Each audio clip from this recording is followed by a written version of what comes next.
இந்த கருமத்தை பேசி தான் நான் ஜெயிலுக்கு போனேன். இப்போ திரும்பவும் அதே வருது. இப்போ 4 எம்எல்ஏ இருந்தாங்க சார். இந்த நாட்டை அப்படியே புரட்டி போட்டாங்களா சொல்லுங்கள்? ஐயோ, நாட்டை புரட்டலாம் கூட காலனியை புரட்டி விட்ருக்குங்கய்யா.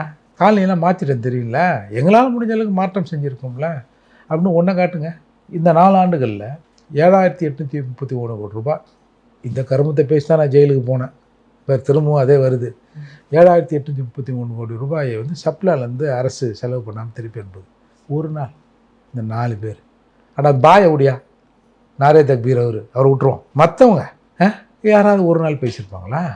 நானும் பேசி பேசி பேசி ஜெயிலுக்கு போனதான் மிச்சம்.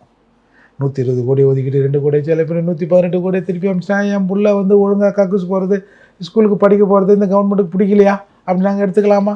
இப்படி பேசி பேசி பேசி முடிஞ்சது தான் மிச்சம். ஆனால் இவங்க எதுவுமே பேசலை சார். வேங்கவே நல்லா தானே இருக்குதுன்ட்டாங்க. நல்லா தானே நம்ம போலீஸ் விசாரணை பண்ணுது.